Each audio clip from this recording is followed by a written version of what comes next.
Hey y'all, it's Nat. I hope you're having a terrific day today, and for this video, we are going to be starting into my Summerween reading vlog. Alright, so before we get into anything bookish, make sure to hit like and subscribe down below, as well as tell me in the comments what was the best book that you read for Summerween. So if I'm being completely honest, I had my TBR for this set out. I was really excited for it. I'm now fighting off a slump and don't want to touch like half of these books. I'm just trying to find something to interest me, to engage me, to pull me in, to make me read. This was my original plan, including Green Fuse Burning. Now, this is my current plan, including Green Fuse Burning. I'm really hoping that shorter books will be the way to work through this, because maybe it's just the matter that like, it's been a few days since I finished a book. Maybe I just need to like crank one out, keep that momentum going. It's been a weird time in my head lately. So I did go ahead and start into Green Fuse Burning by Tiffany Morris today. And so in this one, we were following a young woman whose girlfriend has recently entered for a grant to work on some art, and she won it, but is a little unhappy about this because she's really been struggling with her art ever since her father passed away. He was also a member of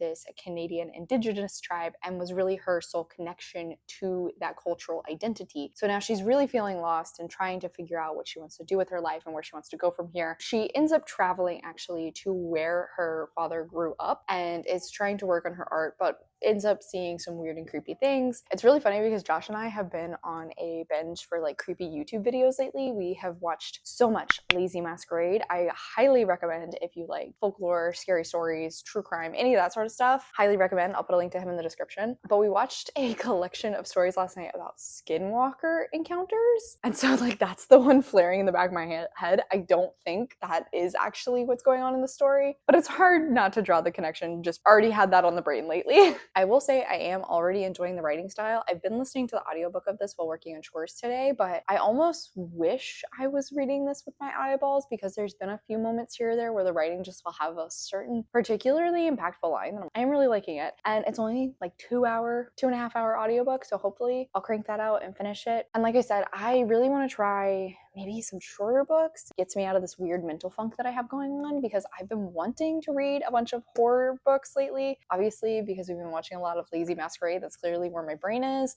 I gotta get out of the funk that is happening up here right now. So along with that, I also am continuing on with my buddy read of Dracula by Bram Stoker. I've been reading this as the time period goes on, but of course, once again, I am behind. So I need to catch up. It looks like I might be reading around like 30 to 40-ish pages. Fingers crossed I get these done tonight because that'll also be some pages and at the very least make me feel productive. Final one that I would love to possibly get read this week is officially finished out. It came from the closet, which was supposed to be my nonfiction pick in June, but I have been dragging on it. It's not because I'm not enjoying it. It's just because I don't have as much eyeball reading time lately, unfortunately, but I am actually very much enjoying it, especially because it's focusing on different queer authors and how horror movies have tied in with their identities. It feels appropriate for Summerween. Again, I have high hopes this week for stuff I can get done, but I always have high hopes and who knows if I'm gonna live up to them.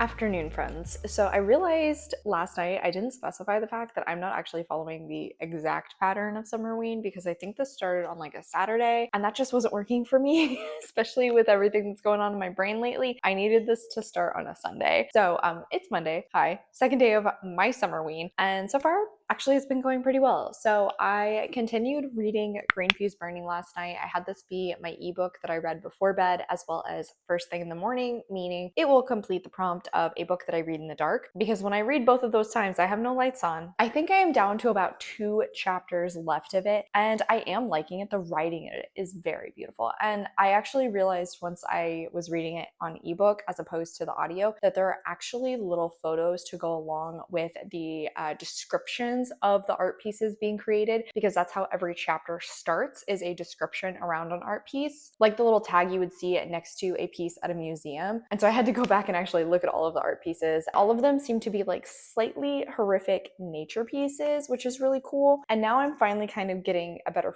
feel of the themes going on in the story and like how these are weaving together, because it's very clearly about the main character and her grief for her father, as well as the loss of her connection to her culture and how that's really made her feel unmoored, and now she almost doesn't see a reason to continue living, which is, it's definitely not a happy topic. Along with that, there's also this discussion around climate change and the impacts in nature, and kind of seeing how these two things are working together in the story. It's been very cool and really well done so far, so I am really liking it. Hoping to probably finish that one tonight. And blasting through that book has been doing exactly what I wanted it to, which is to get me in a better reading mindset. So this morning I started into the audiobook of And Then There Were None by Agatha Christie, the classic closed door one by one scenario, and I am liking this because of how the mystery is being laid out. But I will say at the start of this, the rhyme that this is based around has 10 people perishing. I keep trying to think of a word that YouTube won't mind as much, and perishing seems to be the one that I keep going for. So based on that little rhyme, we predict that 10 people will no longer be alive at the end of the story. We have at the very least 10 people to follow. So there are a lot of perspectives, and some of them are more distinct than others, but it is also easy for many of them to flow together. For example, there's one who's like a private investigator, and then there's another guy who's like a mercenary, and both of their voices are very similar, and they have like similar mindsets on trying to figure out who is responsible. So both of those keep mixing up in my head. But Dan Stevens is the audiobook narrator. I know I've heard him narrate some other pieces, and I do think he's doing a pretty good job. His narration is helping me to keep the characters a little bit more separate, but even still, like I said, those two pretty interchangeable at times. The two women, I keep having to like remind myself who is who, because one is like on the younger side and the other is the spinster. I do have a guess as to what's going on here. I've never actually been spoiled for this as far as I'm aware. I have my theories. I'm down to 4 people at this point, so I am really intrigued to see if I am correct or not. We're getting near there. I have about 70-ish pages left of this, so honestly, I'm gonna continue listening to the audiobook and finish out some laundry that I'm nearly done with, because doing laundry for me is like a 3-day affair. I'm actually shockingly kind of ahead on editing right now. Let's see if that stays that way. That means I will have a little bit more physical reading time this week, hopefully. So I want to get these pages read today. I think tomorrow I might start into mapping the interior, but we'll see.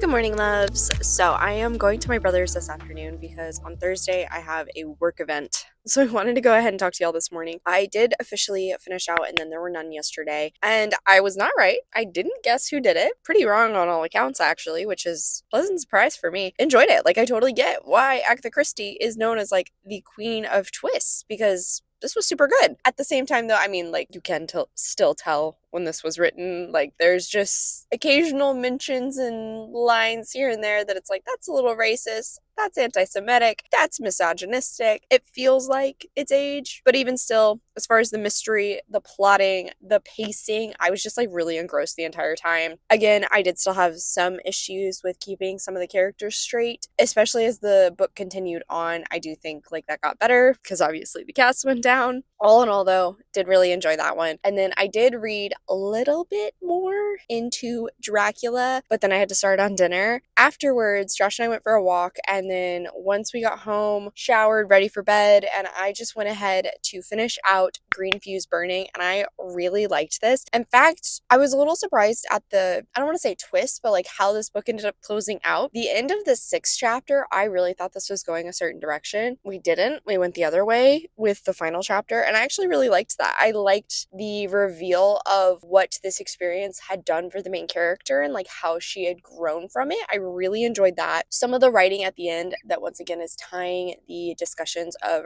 Rita's grief to climate grief was very, very well done. The writing overall in this was so good. I absolutely want to check out more of Morris's work because her writing is just phenomenal. The atmosphere work is great. The prose itself like almost reads like poetry at moments. It's really, really good. So after finishing that one, I read like a few more pages of Dracula, and I'm officially at the journal chapters between Mina and her friend Lucy, which is very funny to me to say because when I read the Athena Club series, in that one, Lucy and Mina are actually a sapphic couple. And so, of course, I like immediately was just reading it that way. It was not even like it was a reach. It is very, very much has some queer undertones. And then that also introduced us to our next big character we are going to be seeing from. But now I've returned back to Jonathan's chapters, and that's about where I hit this morning. For the first time in a hot minute, was actually in the mood to watch some booktube this morning, so I just listened to that and did so. I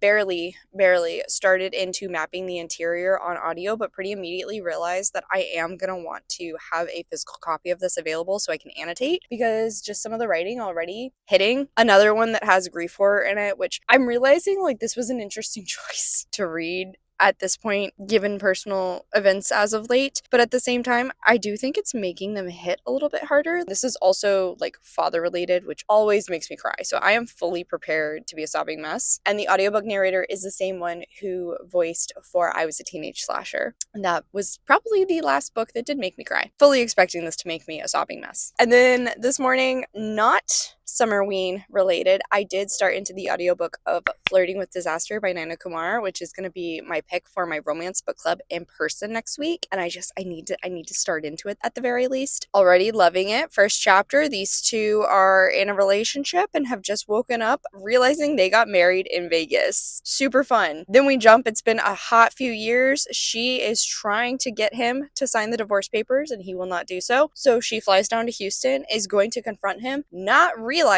that a hurricane is coming that way. She's wanting to finalize their divorce so that she can get engaged with this new guy, and the two of them are like supposed to be running for some political office. They work in DC. She's a lawyer. I think he's like something adjacent, I'm not really sure, but already what we've seen of her relationship with this other guy, it's one of those where it's like, I don't feel bad for this guy. I think he will be able to move on pretty easily. If anything, their relationship seems more like a business deal as opposed to like an actual relationship. Like there's not a lot of passion there compared to as soon as she sees her ex again, there's just immediate passion and fire, and oh, I'm loving it already. It's so good. So I think that's going to be my audiobook for when I can't have a physical easily available. So probably when I'm driving, but I do think I'll try and listen to a little bit more of Mapping the Interior today while I'm working. So on that note, like I said, I'm going to my brother's tonight. Nothing special planned really, just dinner, hanging out, probably some Bad Batch when the littles are awake, and then when they go to bed, we're watching the next episode of Murderbot. I'm so glad that I can share that love of that series with my brother and sister-in-law. Makes me so happy.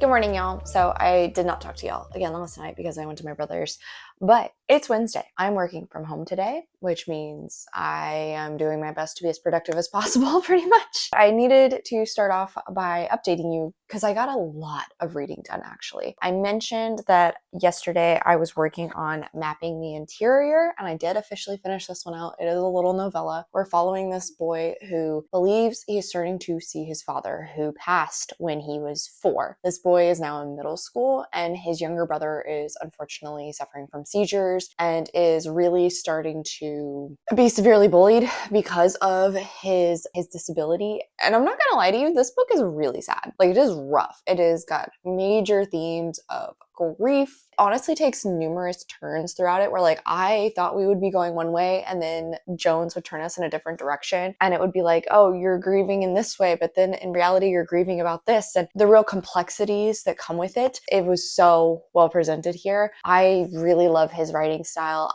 especially now that I've gotten very used to the stream of consciousness that he does. It's just so consumable to me. And like I said, I did not expect how this book was going to end. It was rough. Like this was a really, really well-written book, but like it is not for the faint of heart. It is sad and is also creepy and unsettling and weird. It just very much feels like his writing style. So I finished this one out. I'm going to say this one counted for my horror book. I wanted to officially catch up on my Dracula pages, so I worked on doing that yesterday. And then I was having to jump back and forth between, like, for example, on chapter 6, it starts with me as journal and the date is July 24th. But if you flip forward a few pages, you see an entry into Dr. Seward's diary and it's June 5th. Initially, I was trying to do that and then just kind of gave up and was like, nope, you know what? I cave. I officially signed up for Dracula Daily, where they email you the passage for that day, or at the very least I can flip through it and find it in here, but it tells me if there is one or not without me having to like constantly be going back and forth trying to figure out what date is next. So I signed up for that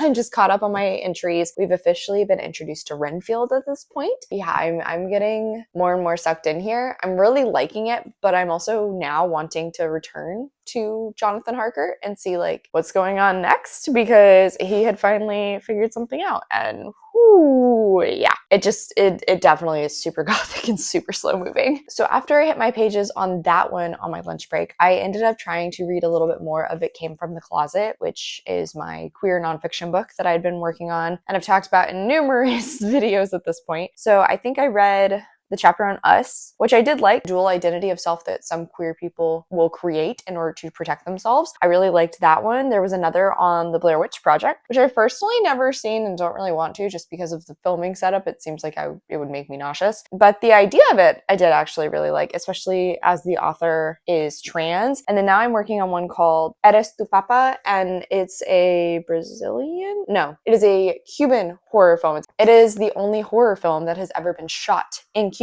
And it's kind of this human horror story about the really complicated relationship between the father who is abusive and his daughter. And the author is tying it back to her own complicated relationship with her father, who was abusive as well, but she had a very close relationship with him, and how it really imploded once she came out as a lesbian. Across the board, like, I think I've maybe had one or two that I didn't love too much, but I feel like a lot of these have been 4 and 5-star essays. They're so good. Next up, I think I'm gonna try and read my manga today. So I have Mariko-chan Volume 6. I have also mentioned this one numerous times since I am 6 volumes in at this point, but we're following a young girl who has the ability to see ghosts, and she is trying to hide that from the ghosts so they don't know, because she has no idea what they will do to her if they find out. But she's starting to meet other characters who can also see ghosts, other mediums, and then kind of seeing the different relationships some of these people have with the ghosts, that all of these ghosts may not necessarily be malevolent.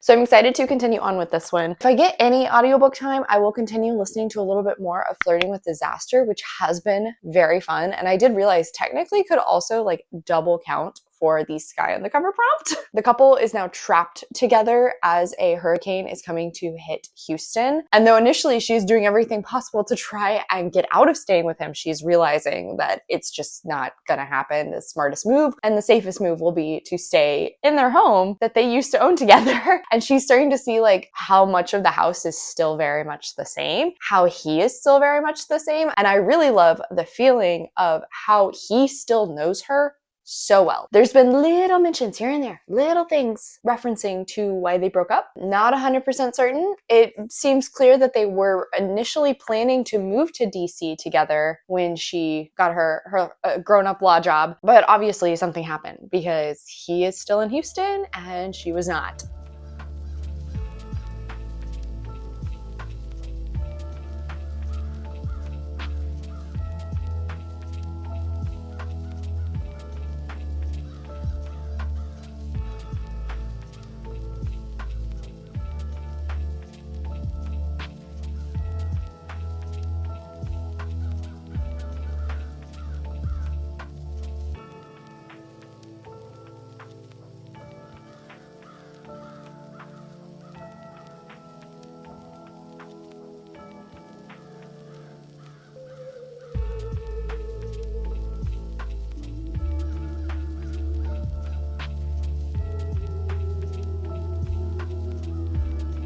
Morning, loves. So It's Thursday. I didn't get as much reading done yesterday as I wanted to, but overall, I just also had a really nice evening, so no, I'm not going to complain too much. But I did finish Miko-chan yesterday. Continue to really like this. I will say the author kind of did something they've done before with a character where like we get introduced to them and they have this like very villain aura about them, and like we see lots of things that can be interpreted as them being a villain, and then like there will be a surprise twist of something that explains, oh, well, it's not quite what you think. It's not a perfect one-to-one comparison. Like, I wouldn't necessarily call this guy a good guy. He's still kind of little weird, little sus. He's not nearly as villainous as I initially thought. And then I really liked that we got to see some background connecting this villainish-ish character with another medium. That was super interesting. So I'm really, really enjoying this, continuing to like the plot and where it's going. I don't know if we're quite finishing out the arc here. It kind of feels like it. Like we're definitely nearing the end of this arc and we're seeing some of the really powerful ghosts. It's wild. I'm really liking it though. And then I really enjoyed the bonus issue at the end where we actually get to follow Hana, her best friend, again, and she runs into Miko's little brother, who then meets Yuria, their other friend, who is also a medium. It's ridiculous, but it's really fun. So really enjoyed this one. That's my manga down. And then after that, I started into A Certain Hunger by 𝗖cie Ich𝗁𝗰𝘁. And so this one I'm going to use for a book that has been on my TBR for over a year. It's another nice little shorty patorty, but we are following this woman who is a food critic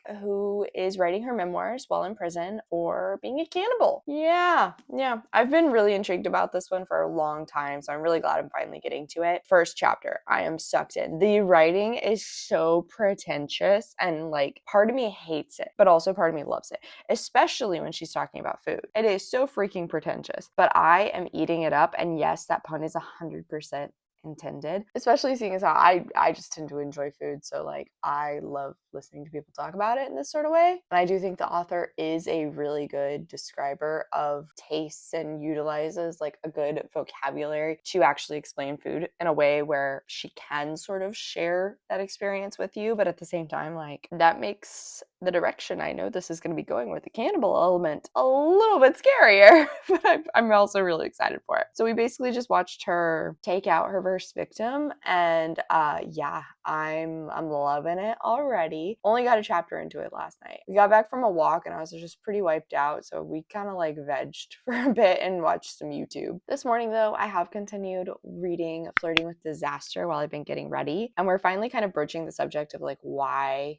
they broke up. And I definitely think this is one where it wasn't such a heinous grievance that caused them to break up that I won't be able to root for the relationship to get back together. If anything, it kind of just seems like they each needed to work on their own issues in order to better be devoted to this relationship. And I'm intrigued to see how that works out. Also, probably just, you know, the matter that they got married in Vegas probably didn't help things because it was making the relationship more serious than they were probably prepared for. But yeah, I am continuing to like that. Today is a whole work event thing, so I am going to be at the office late, and then we have like a team dinner this afternoon. So I really don't know how much reading I will get done today apart from like my drive time. That's probably the only time I'll get any audiobook reading done. We're also having lunch as a group, so I probably won't get any physical reading done, unfortunately. I probably will be pretty wiped out whenever I get home tonight, which is why I wanted to go ahead and film this update this morning, even though I haven't read that much in reality. But here's hoping I will actually get some physical reading done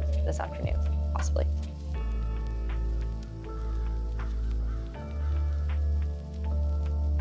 Hey y'all, so we are officially going to close out the Summerween reading vlog because apparently I'm allergic to finishing videos on the weekends. I don't know why. With that being said, did I really do anything this weekend? No, I pretty much laid on my couch the whole time. I did read into A Certain Hunger by 𝗖cie Ich𝗁𝗰𝘁, and unfortunately I didn't finish it, but I am nearing the halfway point. I'm really, really liking this. It is disgusting. I am devouring it. I'm loving the language of this and like how the author talks about things things, constantly tying back to like food metaphors, different terms for eating or that tie back to eating or cooking. I'm loving it. It's so good. The way it is presented is so delicious. See what I did there? Like I said, the writing itself is disgusting, but it is also so beautiful. It's really crude at times. It can be rather humorous. At the same time, it's really pretentious. It's got such avant-garde language throughout it. I am definitely expanding my vocabulary while reading this. Feels like Dorothy is just trying to make herself sound smart, but it makes so much sense for this character. And every chapter is broken down into a different food or a different ingredient, and the memories she ties with whatever that item is. So it does come across in like little vignettes of us learning about her background and how she came to be this person. It's so good. This is definitely a character-based story. It's really exploring Dorothy. And though I do know it's a fictitious memoir, like God, there are certain times where it really does feel like this is a true story. It feels like this is a real person who's telling us this crazy thing. It's so weird at times, but I also just, every time I'm picking it up, love it. I can't stop reading it. Dorothy is a fascinating character in that, like, I don't want to like her. She's very pretentious. She very much looks down her nose at like everything and everyone. She's clearly a psychopath, and I think it's showcased to us that she's aware of that. Like, she's fascinating. I just can't help myself. I want to keep learning more about her. I'm loving this. It is so good. Annotating it, and I'm worried because I'm running out of tabs, but I'm just really, really enjoying it. But unfortunately, like I said, I didn't finish this one, though since I have been talking about it in this video anyway. I did finish out Flirting with Disaster by Naina Kumar, which I guess I'll kind of say was like my romancy palette cleanser, given the fact that the rest of the books for this video are horror and a little bit darker. I am shocked to say that I enjoyed this book as much as I did, given the fact that so many of the issues between the two main characters boil down to lack of communication, which is something that tends to drive me absolutely insane. But with that being said, I think the way the author utilized it and how she would present it always came across in a way that seemed realistic. Like, I could actually see people doing this because they're making an assumption based on the other person's actions or thinking this is what the other person wants, and so they're trying to give that to them. Obviously, they keep not quite meeting each other, and that's what caused so many of the problems in their relationship. And now that they're back together, they're sort of figuring that out. And I really loved the moment whenever they finally break all those walls down and talk things out. That was so good. In fact, I actually would have really appreciated if that entire scene was maybe expanded upon a little bit more. Along with that, though, I always felt there was a ton of passion between them, and possibly that does come from the fact that it's like this forced proximity situation, which was a lot of fun. There was so much passion that I really thought this was gonna, have just as much passion whenever they finally got between the sheets. But honestly, like, I would say this is more steamy than spicy. Like, it's got a great lead up, but even though it is open door, like, there's not a ton of detail going on there to actually make this a spicy book. So I also probably would have preferred if we'd amped that up a little bit, honestly. I think it would have been more up my alley. But all in all, I did still really enjoy this book. And again, I'm surprised to say that, given the fact that lack of communication is such an integral part of the plot.